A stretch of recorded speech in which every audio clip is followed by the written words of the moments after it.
ഈശോയിലെ പ്രിയമുള്ളവരെ, ഏകസ്ഥ ജീവിതം നിങ്ങൾ ഈ വിഷയത്തെക്കുറിച്ച് ചിന്തിച്ചിട്ടുണ്ടോ എന്ന് എനിക്കറിയില്ല.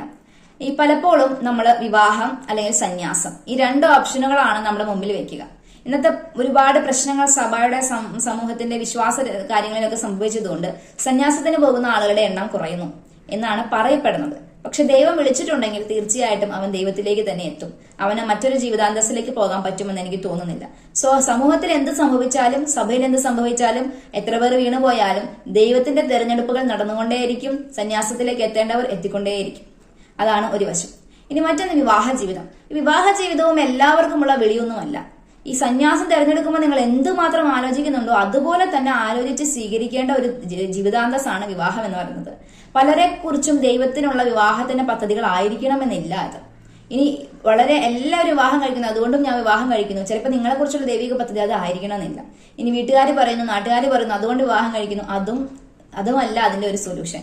ഒരു സന്യാസത്തിലേക്ക് പോകുമ്പോൾ എന്തുമാത്രം നിങ്ങൾ പ്രാർത്ഥിച്ച് ധ്യാനിച്ചൊരുങ്ങി സ്വീകരിക്കുന്നോ സന്യാസം, അതുപോലെ തന്നെ വിവാഹത്തെയും ആലോചിച്ച് മനസ്സിലാക്കി വേണം നിങ്ങൾ വിവാഹത്തിൽ സ്വീകരിക്കാനായിട്ട്.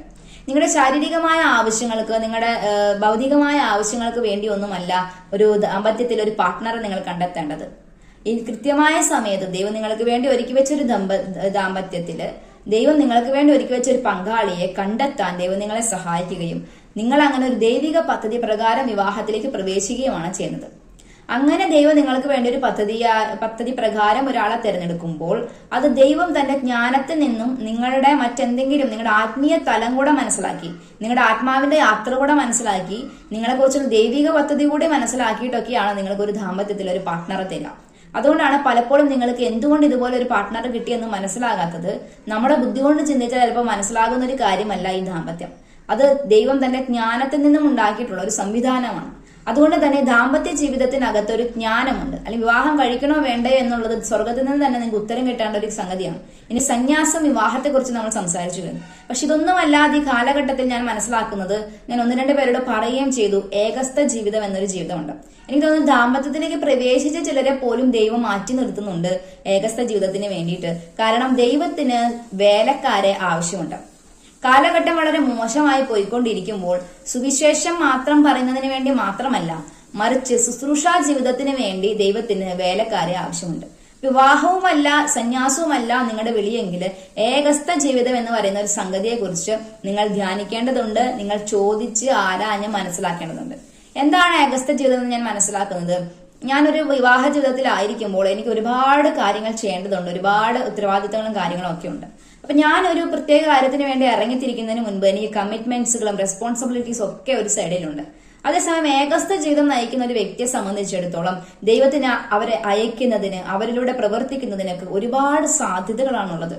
അപ്പൊ ഒരുപാട് പേര് മനുഷ്യ നന്മയ്ക്ക് വേണ്ടി ഇനി സമൂഹത്തിൽ വരാനിരിക്കുന്ന വിപത്തുകളില് അല്ലെങ്കിൽ സമൂഹം നേരിടാനിരിക്കുന്ന പ്രശ്നങ്ങളില് ഒക്കെ മനുഷ്യന് താങ്ങാകാനും മനുഷ്യനെ സഹായിക്കാനും ഒക്കെ ദൈവത്തിന് ഒരുപാട് കരങ്ങൾ ആവശ്യമുണ്ട്.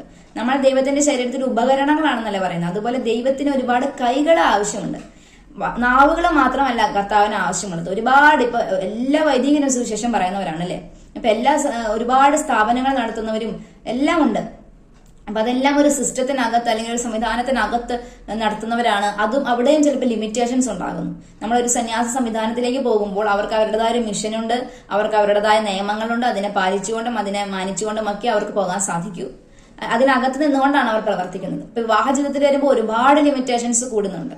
പക്ഷെ ഇതിലൊന്നുമല്ലാതെ ദൈവത്തിന് പണ്ട് ശിഷ്യന്മാര് നടന്നു പോയതുപോലെ ഇങ്ങോട്ട് പോകുക എന്ന് പറഞ്ഞാൽ ഇങ്ങോട്ട്, അങ്ങോട്ട് പോകുക എന്ന് പറഞ്ഞാൽ അങ്ങോട്ട്, അങ്ങനെ ദൈവത്തിന് തന്റെ ഇഷ്ടമുള്ളതുപോലെ വേലക്കാരെ തെരഞ്ഞെടുക്കാനും തനിക്ക് ഇഷ്ടമുള്ള സുവിശേഷ വേലയ്ക്ക് പറഞ്ഞു വിടാനും പഴയ അതേ ശിഷ്യന്മാരുടെ പോലെയുള്ള ജീവിതം ഓടി നടന്ന് എന്താണ് ശുശ്രൂഷയാണ് വേണ്ടെങ്കിൽ, രോഗീ ശുശ്രൂഷയാണെങ്കിൽ അത്, ഇനി പാവങ്ങളെ സഹായിക്കുകയാണെങ്കിൽ അത്, ഇനി അവർക്ക് വിദ്യാഭ്യാസം നൽകുന്ന ശുശ്രൂഷയാണെങ്കിൽ അത്, ഇനി ചികിത്സിക്കുന്ന ശുശ്രൂഷയാണെങ്കിൽ അത്, സുവിശേഷം പറയുന്നതാണെങ്കിൽ അത്, അങ്ങനെ പലതരം ശുശ്രൂഷകൾ ഏൽപ്പിച്ച് ദൈവത്തിന് വേണ്ടി പ്രവർത്തിക്കാൻ, ദൈവത്തിന്റെ കയ്യിൽ ഉപകരണങ്ങളാകാൻ ദൈവം ഒരുപാട് മനുഷ്യരെ ക്ഷണിക്കുന്ന ഒരു കാലഘട്ടമാണ്. അതുകൊണ്ട് തന്നെ വിവാഹം കഴിഞ്ഞിട്ടില്ലാത്തവർ ഈ വിഷയത്തെക്കുറിച്ച് ചിന്തിക്കണം. എന്നിട്ട് എനിക്ക് വിവാഹത്തിലേക്കുള്ള വിളിയുണ്ടോ എന്ന് നിങ്ങൾ ചിന്തിക്കണം. അപ്പൊ ഇത് സ്വാഭാവികമായ മനുഷ്യന് ഇതൊന്നും മനസ്സിലാവില്ല. കാരണം ഒന്നെങ്കിൽ വിവാഹം കഴിക്കണം, ഇല്ലെങ്കിൽ സന്യസിക്കാൻ പോകണം. ഇത് മാത്രമാണ് മനസ്സിലാവുക.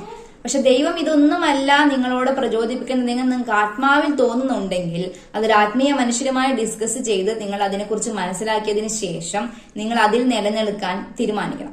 അപ്പൊ നിങ്ങളുടെ വീട്ടുകാരൊക്കെ സപ്പോർട്ട് ചെയ്യില്ല. ഞാൻ മരിച്ചു കഴിഞ്ഞാൽ നിനക്ക് ആരാ ഉള്ളത്, ആരാണ് എന്റെ കാര്യങ്ങൾ ചെയ്തു തരാം, അങ്ങനെയൊക്കെയുള്ള ചോദ്യങ്ങളാണ് സാധാരണ മനുഷ്യർ നിങ്ങളോട് ചോദിക്കാൻ സാധ്യത. വിവാഹം കഴിച്ചില്ലെങ്കിൽ അന്ന് വിശുദ്ധമായി ജീവിക്കാൻ സാധിക്കുമോ, അല്ലെങ്കിൽ ഒരു സ്ത്രീ ഇല്ലാതെ ജീവിക്കാൻ നിനക്ക് സാധിക്കുമോ, അല്ലെങ്കിൽ ഒരു പുരുഷനില്ലാത്ത ഒരു സംരക്ഷണം തരുന്ന ഒരു ജീവിതം നിങ്ങൾക്ക് സാധിക്കുമോ? എനിക്ക് തോന്നുന്നു സഭയ്ക്കാണ് ഈ വിഷയത്തിൽ ഒരു പരിഹാരം കണ്ടെത്താൻ സാധിക്കുക. ദൈവവേലക്കാരെ ബ്രദർഹുഡ് എന്ന് പറഞ്ഞൊരു സംഗതി ഉണ്ടെന്നാണ് ഞാൻ മനസ്സിലാക്കുന്നത്. അതുപോലെ സിസ്റ്റർഹുഡ് എന്ന് പറഞ്ഞൊരു സംഗതി ഉണ്ടോ എന്ന് എനിക്ക് അറിയില്ല, എങ്കിലും അതുണ്ടാകട്ടെ എന്നാണ് ഞാൻ പ്രാർത്ഥിക്കുന്നത്. അതായത് ലൈംഗിക വിശുദ്ധി എന്ന് പറയുന്നത് വലിയ ഒരു ടൂളാണ്, വലിയ ഒരു അഭിഷേകം തരുന്ന ഒരു സംഗതിയാണ് ലൈംഗിക വിശുദ്ധി, സെക്ഷൽ ഹോളിനെസ്. ഞാൻ പോലും വിവാഹ ജീവിതത്തിൽ ഞാൻ ആഗ്രഹിക്കുന്നത് ദൈവം എനിക്ക് അനുവദിക്കുന്ന ഒരു സമയത്ത് സെക്ഷൽ ഹോളിനെസ്സിലേക്ക് പ്രവേശിക്കാൻ കഴിയുമെന്ന് തന്നെയാണ് ഞാൻ വിചാരിക്കുന്നത്. കാരണം ദൈവം നമ്മളെ പൂർണ്ണമായ ഒരു സമർപ്പണത്തിലേക്ക് നമുക്ക് പോകാൻ സാധിക്കുകയാണ്. പക്ഷെ വിവാഹബന്ധത്തിലുള്ളവർ ഇത് സ്വീകരിക്കരുത് കേട്ടോ, അത് നിങ്ങൾക്കുള്ള വിളിയല്ല. പക്ഷെ എങ്കിൽ തന്നെയും അതൊരു വലിയ ടൂളാണ്. നിങ്ങളൊരു 5 ദിവസം ധ്യാനത്തിന് പങ്കെടുക്കാൻ വേണ്ടി മാറി നിൽക്കുമ്പോൾ നിങ്ങൾക്ക് അനുഭവിക്കാൻ കഴിയുന്ന ഒരു സമാധാനം, സന്തോഷവും ഒരു അഭിഷേകം ഉണ്ടല്ലോ, അത് ദാമ്പത്യ ജീവിതത്തിൽ നിങ്ങൾ ലൈംഗിക ജീവിതം ജീവിക്കുമ്പോൾ തന്നെയും നിങ്ങൾക്ക് സെക്ഷൽ ഹോളിനെസ് പാലിക്കാൻ സാധിക്കും. ഞാൻ അതിനെക്കുറിച്ച് മറ്റൊരു വീഡിയോ ചെയ്തിട്ടുണ്ട്. അശുദ്ധമായ ഒന്നിന്റെയും സ്വാധീനമില്ലാതെ ലൈംഗികതയിൽ പ്രവേശിക്കുന്ന ഒരാൾ വളരെ ഹോളിയായിട്ട് തന്നെയാണ് സെക്സിനെ കൈകാര്യം ചെയ്യുന്നത്. അപ്പൊ അതൊരു സെക്ഷൽ ഹോളിനെസ് തന്നെയാണ്. പക്ഷെ എങ്കിലും ഇത് ഒരു തരത്തിലും നമ്മുടെ മറ്റൊരു ചിന്തകളും മറ്റൊരു കഴിവുകളും മറ്റൊരു എനർജികളും ഒന്നും ഒരു തരത്തിലും മറ്റു കാര്യങ്ങളിലേക്ക് പോകാതെ ഏറ്റവും മൂല്യമുള്ള മനുഷ്യ നന്മയ്ക്കായിട്ട് മനുഷ്യരെ സേവിക്കുന്നതിന് വേണ്ടി കർത്താവ് എങ്ങോട്ട് പോകാൻ പറയുന്നു അങ്ങോട്ട് പോവുക, എങ്ങോട്ട് വരാൻ പറയുന്നു അങ്ങോട്ട് വരിക. അത് മറ്റുള്ളവർക്ക് നമ്മളെ എന്ത് തന്നെ തോന്നിയാലും കുഴപ്പമില്ല, ദൈവത്തിന്റെ കയ്യിൽ ഉപകരണങ്ങളായി മാറ്റുന്നതിന് വളരെ സ്വാതന്ത്ര്യമുള്ള കുറെ ചെറുപ്പക്കാരെ, സ്ത്രീ പെൺകുട്ടികളാകാം ആൺകുട്ടികളാകാം, കുറെ ചെറുപ്പക്കാരെ ദൈവത്തിന് ആവശ്യമുണ്ട്. അത് നിങ്ങൾ പഠിക്കണ്ട എന്നോ നിങ്ങൾക്ക് തൊഴിലറിയണ്ടെന്നോ ഒന്നുമല്ല. നിങ്ങൾ പഠിക്കണം, നിങ്ങൾക്ക് തൊഴിലറിയണം. ഇനി തൊഴിൽ അറിഞ്ഞാലും കൊള്ളാം, അറിഞ്ഞില്ലെങ്കിലും കൊള്ളാം. പക്ഷെ ദൈവം നിങ്ങളെ എടുത്ത് ഉപയോഗിക്കണം. ദൈവത്തിന് ഇപ്പൊ വേലക്കാരെ കിട്ടാനില്ലാത്തൊരു അവസ്ഥയുണ്ട്. ദൈവത്തിന് സുവിശേഷ വേലക്കാരെ അല്ലെങ്കിൽ ശുശ്രൂഷകർ ഇല്ലാത്തൊരവസ്ഥയുണ്ട്. ഇനിയും ലോകത്തെ എല്ലാ ഇടങ്ങളിലും സുവിശേഷം എത്തിയിട്ടില്ല. മതമർദ്ദനം ഒരു സൈഡിൽ ആരംഭിച്ചും തുടങ്ങി. അപ്പൊ അങ്ങനെ വരുമ്പോൾ ദൈവത്തിന് സുവിശേഷകർ ആവശ്യമുള്ള ഒരു ശുശ്രൂഷകർ ആവശ്യമുള്ള ഒരു കാലഘട്ടമാണ്. ഞാൻ വലിച്ചു നീട്ടുന്നില്ല. ഏകസ്ഥ ജീവിതം എന്ന് പറയുന്ന ഒരു സംഗതി ഉണ്ട് എന്നാണ് ഞാൻ മനസ്സിലാക്കുന്നത്. സഭയിലെ മുൻനിരയിലിരിക്കുന്ന ഏതെങ്കിലുമൊക്കെ ആളുകൾക്ക് ദൈവം നേരിട്ട് ഈ കാര്യത്തെക്കുറിച്ച് വെളിപ്പെടുത്തുകയും അങ്ങനെ ഒരു സംവിധാനം സഭയുടെ നേതൃത്വത്തിൽ തന്നെ ഉണ്ടാവുകയും ചെയ്യട്ടെ എന്ന് ഞാൻ പ്രാർത്ഥിക്കുന്നത്. എന്റെ ആത്മീയ ചിന്തയാണ്. ഞാൻ വളരെ നിസ്സാരയായ ഒരാളാണ്, എനിക്ക് പോരായ്മകളും കുറവുകളുള്ള ഒരാളാണ്, അതുകൊണ്ട് ഇത് ഏറ്റെടുക്കണമെന്നില്ല. എങ്കിലും ആത്മീയരായ മനുഷ്യർ ഇതിനെക്കുറിച്ച് ചിന്തിക്കണം. എന്നിട്ട് സഭയുടെ നേതൃസ്ഥാനത്ത് ഇരിക്കുന്നവരും ഇതിനെക്കുറിച്ച് ചിന്തിച്ചിട്ട് ഏകസ്ഥ ജീവിതം ജീവിക്കുന്നതിന് വേണ്ടി ഒരു ഇടമോ അല്ലെങ്കിൽ ഒരു സംവിധാനമോ സഭയുടെ കീഴിൽ തന്നെ ഉണ്ടാകണം. അതിന്റെ ഏറ്റവും അടിത്തറ ആത്മീയതയായിരിക്കണം, ആത്മീയ ജീവിതമായിരിക്കണം. അതിൽ നിന്ന് മാത്രമേ ഒരാൾക്ക് ഏകസ്ഥ ജീവിതം ജീവിക്കാനുള്ള ശക്തി ലഭിക്കുകയുള്ളൂ. അങ്ങനെ വിശുദ്ധമായ സെക്ഷലി ഹോളിനെസ് ആയിട്ടുള്ള ഒരു ജീവിതത്തിലേക്ക് മനുഷ്യർ മാറുമ്പോൾ മനസ്സ്, ആത്മാവ്, ശരീരം എല്ലാം ഒരൊറ്റ കാര്യത്തിലേക്ക്, ഒരൊറ്റ ചൈതന്യത്തിലേക്ക് മാറുമ്പോൾ അവരെ കൊണ്ട് ദൈവം അത്ഭുതങ്ങൾ പ്രവർത്തിക്കും. പിന്നെ അവിടെ ഒരു തടസ്സമില്ല. ദൈവത്തിന് വളരെ ശക്തമായിട്ട് അവരിലൂടെ പ്രവർത്തിക്കാനായിട്ട് സാധിക്കും. അപ്പൊ അങ്ങനെ ഒരു ബ്രദർഹുഡ് അല്ലെങ്കിൽ ഏകസ്ഥ ജീവിതം തിരഞ്ഞെടുക്കാനുള്ള വിളികൾ നമ്മുടെ സമൂഹത്തിൽ നിന്നും ഉണ്ടാകട്ടെ. അങ്ങനെ ആർക്കെങ്കിലും കൃത്യമായ ബോധ്യത്തോടെ തോന്നലുകളല്ല, സ്ത്രീ പെണ്ണിന് കിട്ടാത്തത് കൊണ്ട് ഞാൻ ഏകസ്ഥ ജീവിതത്തിന് പോകുക എന്നുള്ളതല്ല, മറിച്ച് ദൈവം എന്നെ ഏകസ്ഥ ജീവിതത്തിന് വേണ്ടി ഒരുക്കുന്നു എന്ന് കൃത്യമായ ബോധ്യമുള്ള മനുഷ്യരെ പറഞ്ഞുവിടാൻ നിങ്ങളും തയ്യാറാവണം. അതിനുള്ള ബോധ്യം ദൈവം നിങ്ങൾക്കും തരട്ടെ. ഞാൻ പറയുന്നത് കേട്ട് ഇത് ചെയ്യരുത്. ഞാനൊരു സാധാരണ വ്യക്തിയാണ്. എനിക്ക് സഭയുടെ ഒരു മേഖലയിലേക്കും ഉള്ള വഴി തുറന്നു കിട്ടിയിട്ടില്ല.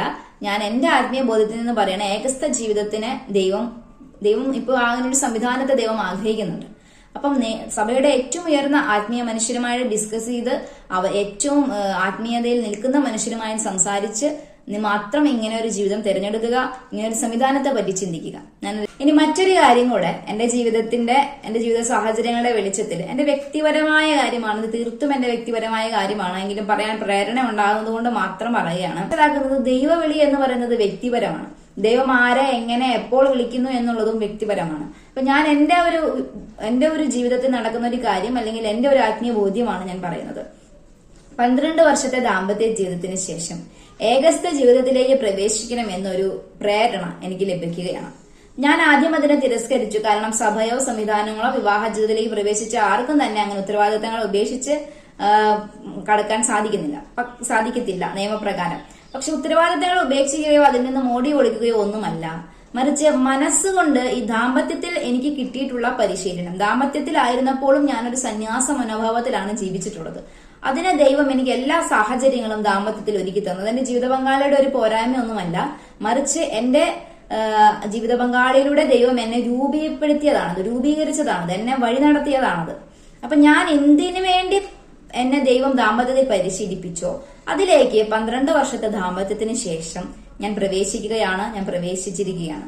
അതായത് സന്യാസ മനോഭാവത്തോടെ ഒരു സന്യാസ ജീവിതം പോലെ ജീവിക്കുക, ശരീരത്തിന്റെയും ആത്മാവിന്റെയും മനസ്സിന്റെയും ഒക്കെ ശ്രദ്ധ പൂർണ്ണമായും ദൈവത്തിലേക്ക് കൊണ്ടുവരിക, ദൈവം എന്ത് പറയുന്നോ അത് ചെയ്യുക, ശാരീരികമായ വിശുദ്ധി നിലനിർത്തുക.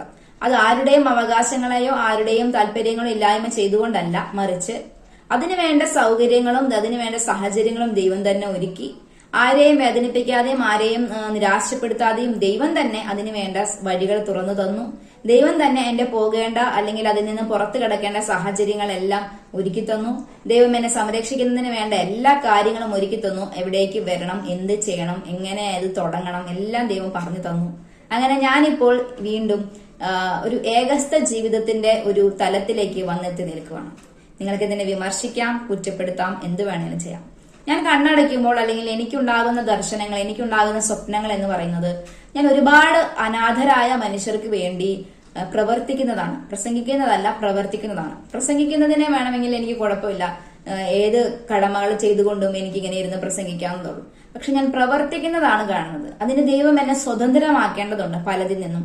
പക്ഷെ ഞാൻ ജനിപ്പിച്ച മക്കളുണ്ട്, എനിക്ക് ജീവിത പങ്കാളിയുണ്ട്. ആരെയും മുറിപ്പെടുത്തിക്കൊണ്ടല്ല, ആരോടും ഒരു അകൽച്ചയും കാണിച്ചുകൊണ്ടല്ല, എല്ലാവരെയും സ്നേഹിച്ചുകൊണ്ട് തന്നെ ഇങ്ങനെ ഒരു ആത്മീയ തലമുണ്ടെന്ന് ഞാൻ മനസ്സിലാക്കുന്നു. എന്റെ കഴിവും അറിവും ശക്തിയും ബുദ്ധിയും ആത്മീയ ശക്തിയും ശാരീരിക ശക്തിയും എല്ലാതരം എനർജികളും മനുഷ്യ നന്മയ്ക്ക് വേണ്ടി വിനിയോഗിക്കുന്നതിന് ദൈവം എന്നെ മാറ്റി നിർത്തിയിരിക്കുന്നു. അപ്പൊ ഏകസ്ഥ ജീവിതത്തിന്റെ ഒരു തലത്തിലേക്ക് ദൈവം എന്നെ കൂട്ടിക്കൊണ്ടുവന്നിരിക്കുന്നു. എങ്ങനെയാണ് മുന്നോട്ട് പോകേണ്ടതെന്ന് എനിക്കറിയില്ല.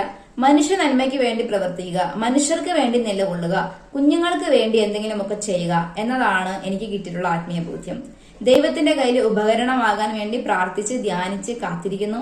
ദൈവം ഒരു വഴി തുറക്കും, ദൈവം എനിക്ക് വേണ്ടി ഇടപെടും, ദൈവം എന്നെ ഒരു ഉപകരണമായി ഉപയോഗിക്കും. എന്റെ കാരിസം എന്ന് പറയും, ദൈവം എനിക്കത് വെളിപ്പെടുത്തി തന്നിട്ടുള്ളതാണ്.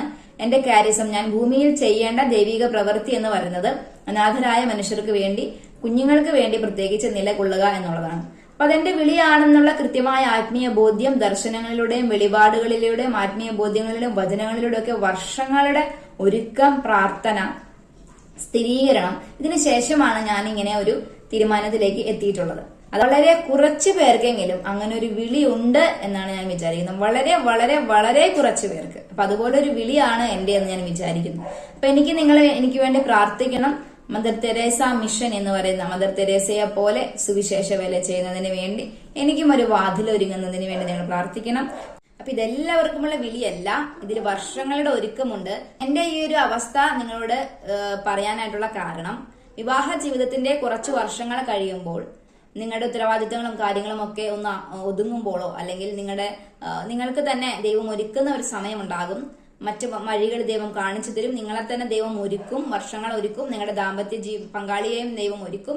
എന്നിട്ട് നിങ്ങൾ വിവാഹ ജീവിതത്തിലും ഏകസ്ഥ ജീവിതം പോലെ ഒരു ക്ഷണം തന്ന് നിങ്ങൾ പൂർണ്ണമായും ദൈവത്തിന് സമർപ്പിച്ച് ശരീരം കൊണ്ടും മനസ്സുകൊണ്ടും ആത്മാവ് കൊണ്ടും ദൈവത്തിന് വേണ്ടി നിലകൊണ്ടുകൊണ്ട് ജീവിക്കാൻ ദൈവം നിങ്ങളെ പ്രേരിപ്പിക്കുന്ന കുറച്ചു പേരെങ്കിലും എന്നെ കേൾക്കുന്നുണ്ട് എന്നാണ് ഞാൻ വിചാരിക്കുന്നത്. അല്ലെങ്കിൽ ഞാനിത് പറയാൻ ഉദ്ദേശിച്ചതല്ല, പക്ഷെ വീണ്ടും പറയാൻ പ്രേരണ കിട്ടിയതുകൊണ്ട് ഞാൻ പറയുവാണ്. ഇതും നിങ്ങൾ ആത്മീയരായ മനുഷ്യരോട് ചോദിച്ച്, സഭയുടെ നേതൃത്വത്തോട് ചോദിച്ച് മാത്രം തീരുമാനമെടുക്കുക.